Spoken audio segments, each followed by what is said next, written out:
The annual Mother's Day Walk organized by the Louis D. Brown Peace Institute will take place on Sunday, starting in Dorchester. To tell us about the effort are the Institute's program coordinator, Alexandra Chery, and the coordinator for training and technical assistance, Reverend Wayne Daley. Thank you very much for being with us. Thank you for having us. Chris, for having us again. First of all, I want to start with Reverend Daley. For people who are not familiar with this Walk for Peace, talk about why you say it's so important.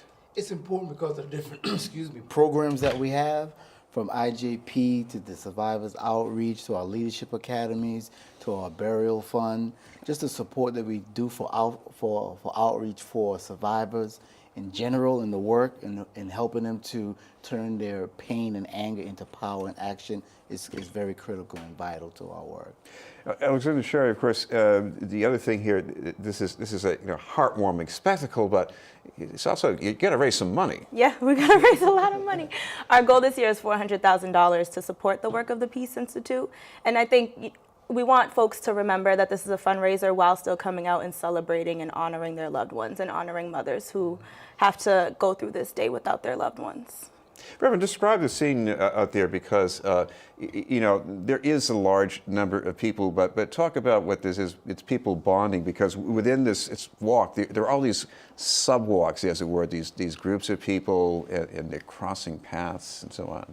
Yeah, I mean, the community, it's not a Dorchester, Roxbury, Mattapan thing. We have people coming across the city of Boston, outside of Boston, from, as far as Fall River and Plymouth County. There are a few families that I know are coming to the walk. So it really connects everybody, because violence, it really, it's not a city of Boston thing. It's a nationwide, a countrywide thing. So, and just to see these little mini walks that you talk about of people who, they're in community, but they don't always see each other until they come to this walk and they see how they're connected just because of what happened within the city. Alexandra, this walk is a real equalizing kind of experience, because these are people who are survivors, and the acts of violence concerned, they could be different in so many ways, and yet there's something the same about being a survivor. Yeah, and it's equalizing in more ways than that too. I mean, families are so complex. So one day I may identify as a survivor, and then one day I could identify as someone who has a loved one who's incarcerated for murder. You know what I mean? So it really is a day for folks to come out from all walks of life with all kinds of experiences to honor just human life, really. Reverend, talk about the importance of this organization is something that, people can call really in a crisis. How does that work? I mean, we're not like an agency that will go out. So an incident happens, we don't jump on the scene, because it could be chaotic. And when a family's going through stuff, they're getting all kind of phone calls and cards handed to us. So we really work by referral and just bring them into a safe space, a space that's not chaotic, where they can share. If they want to cry, they can cry, but a place where they can get some healing. And people that walk through that door who don't even know what they're going to experience or what to expect always leave there feeling, comforted, feeling that there's someone that understands that no matter what side of violence they're on, that they're respected and their dignity is intact. Yes, and we'll talk about the route, because this used to be just a walk-through part of Dorchester.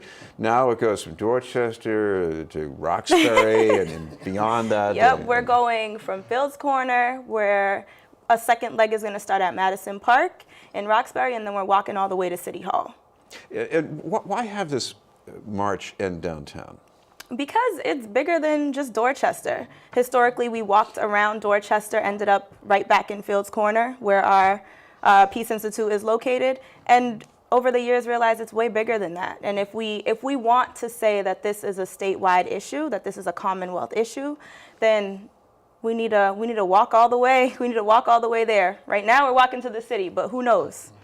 This is BNN News. We're talking with Alexandra Chery and Reverend Wayne Daley from the Louis D. Brown Peace Institute.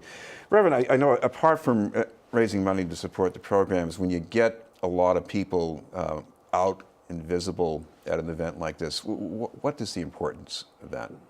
Well, for me, the importance is just to be visible, to know that you're not forgotten.